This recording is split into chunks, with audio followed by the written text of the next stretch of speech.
was right in town, down the middle of the street, where people came from all over to look and to hear the owner I'm from speak. Nassau County, the heart of the fantastic world of rocks and minerals. We're new kids on the block. I've only been here 48 years. Anyone who really has a question comes to us and they walk away quite satisfied with what they have found out or learned or discovered. I met Mark when I was about 19. I came into this area and I spoke with him and I was very impressed with who he was. We spoke about music and that impressed me. I started coming here since I was 6 years old, and I got most of my collection started from here. And ever since, I just got more interested when I started going to shows, and then I finally got to do what I wanted to do, go to Montana. And my first trip out there, I found the whole dinosaur, juvenile hadrosaur, possibly Pachycephalosaurus, we don't know yet, until they finish digging it up. But, gonna miss this place. I used to come here with my mom. My mom doesn't drive, so we always walked into Belmore. And we used to come here. And my mother used to walk us in here. And we always used to walk around and everything. And I used to get my books and all. And that's how I always got interested in the gemstones and the rocks.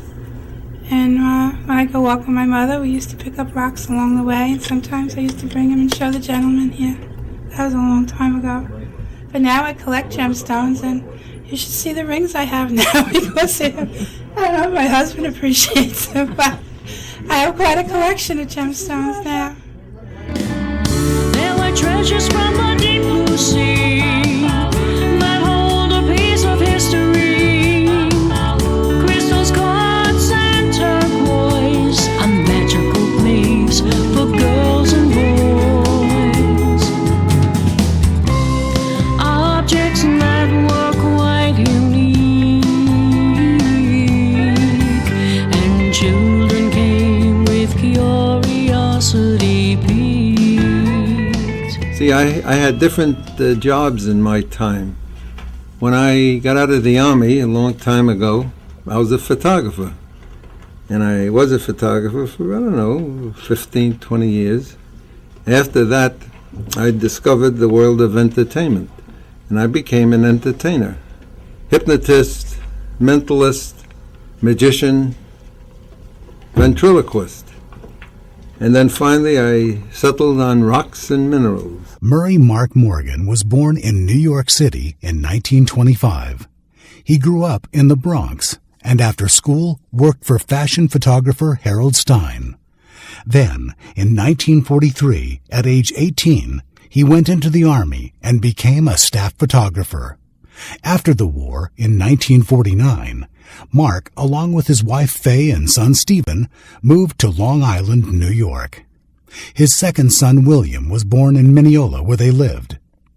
Mark opened Morgan Studio, a thriving portrait, wedding, and commercial photography business. During that time, Mark also performed magic shows, seances, mind readings, and hypnotism demonstrations. As a member of the Williston Park Rotary Club in the 1950s, Mark met the president of WLIR Radio, John Rieger, who asked Mark to do a children's show. Later, Mark hosted Nightbeat, an adult open mic radio program. It was at this time that Mark met Rosalind Anker, a theatrical talent agent who brought clients for his show. Very wonderful story how I met my partner Rosalind. I had a radio show called Nightbeat. I was doing my interview show, and Rosalind, who was a booking agent, and a quite well-known booking agent in New York, she happened to bring a client of hers to the studio for an interview.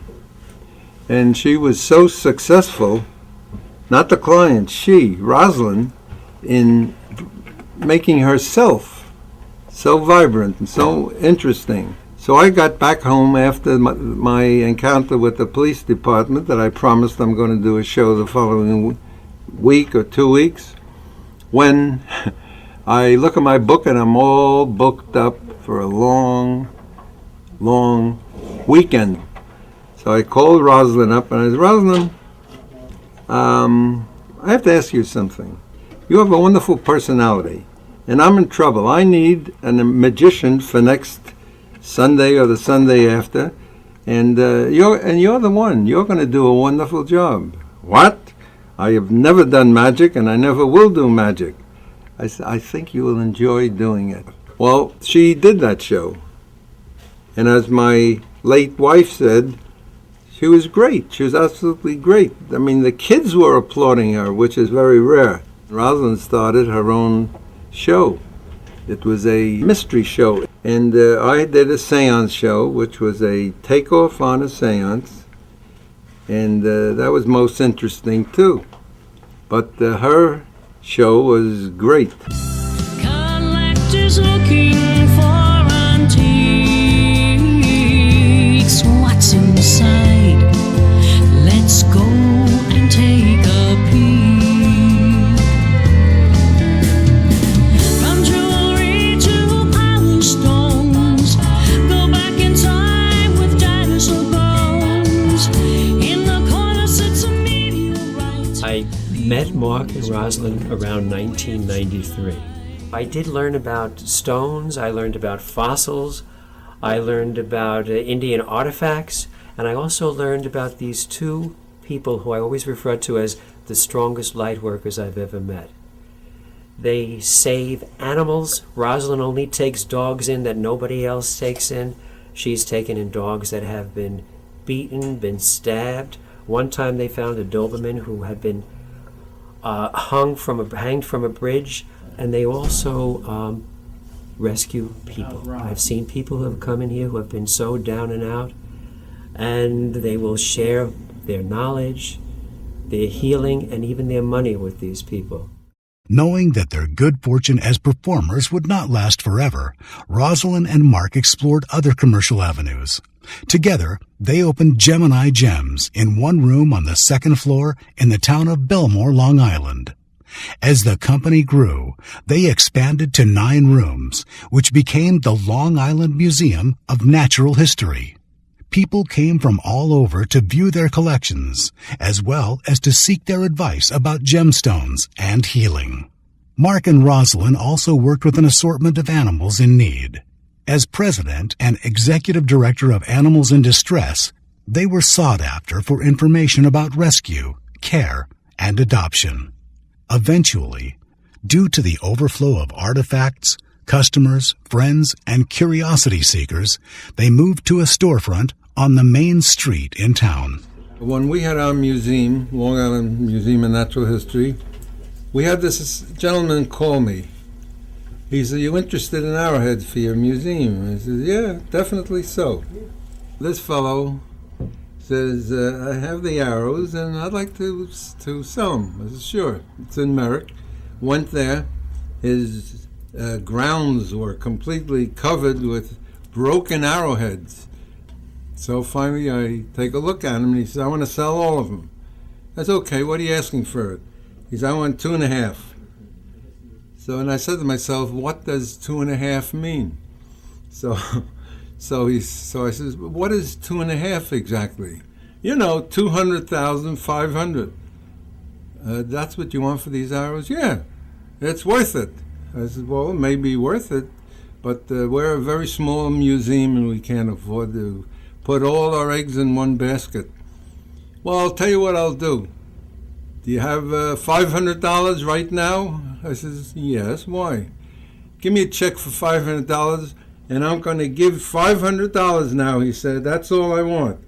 And I'm going to give you these hundreds of assorted arrowheads. And I also want to tell you that these were all collected in Rocky Point, Long Island." "Is that right?" "That's right. It was an Indian village hundreds of years ago. And the people in this village started making arrowheads as their vocation." to the moon and then fly back. An Indian drum or an artifact, a bow and arrowhead, a gem or rock in that little shop right down the block. All kinds of things were in their stock. This place is wonderful. It's like a museum. He has quite a collection. And he's been here quite a few years, I think 48 years. The knowledge that he has of rocks and gems and cuttings is just amazing. And just wish him a lot of luck. My dad that this place was here and he found it and he said, "Oh, these are cool rocks in here." And that he brought me here was here this morning. And this is a Gia and it's my favorite one so far. Yeah, we got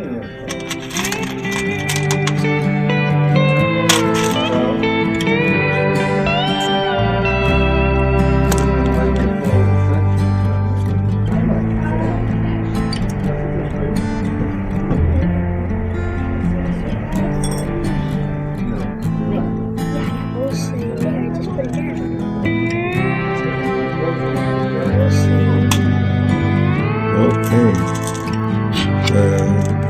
$10 please. Probably never forget it. Keep it on your mind all the time.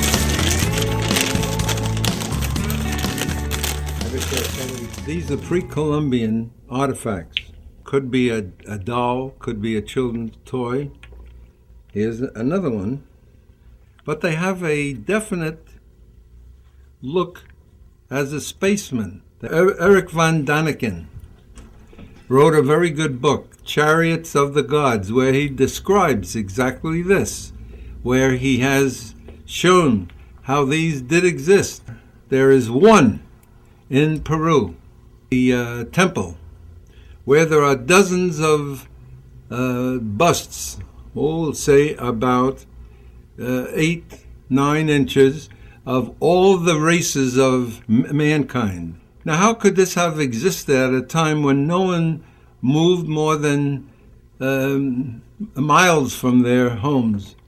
And yet they have all these very, very reliable statues. And Daniken's idea that there could have been spacemen coming to visit us, and sure enough, that's how it could have occurred. Now, this is one of the mysteries of the ages. See, here they are. And if you could see this well enough, it actually is a space helmet. These are 2,000 years old. They were tested with the Smithsonian's most reliable testing devices to see what the age could be of these dolls or artifacts. How many years were you here? 48. Wow. Not in this one location, here and on the corner, 48 altogether. Congratulations, that's an achievement. It's a hell of an achievement. It's a hell of an achievement. There's no small rock stores anymore. I told them about the one Trevor's. We used to go to Garden City South. That's right. Buy geodes. Turbo. TER, right. I'm just saying, for this space, $1,000 a month. You still haven't put a light on. That's right. Time seems to have passed the store by way of the internet. And people who would come in, and there would be droves of people who would come in. There are days that we only have 2 and 3 people who will come in, and sometimes their children just buying a few rocks. So the store has become too much of a financial burden, and they are finally going to close it after 48 years. And it's a rather sad occasion for everybody, not only for Mark and Rosalind, but for all the people who have come under their guidance and their spirit and their love. It's a shame, but I guess because I'm up there in years, it happens. Everything comes to an end. Look, I'm 54. Never thought I'd reach this age either, but you know, you just hope you go out when you're still good and everything. You know? That's what happens. And just coming here is like just like everyday life to me. You know, I've been in here, geez, all the time, changing light bulbs and fixing shelves and taking stuff up and down from downstairs. Yep, had a lot of fun here, me, Roz, and Mark.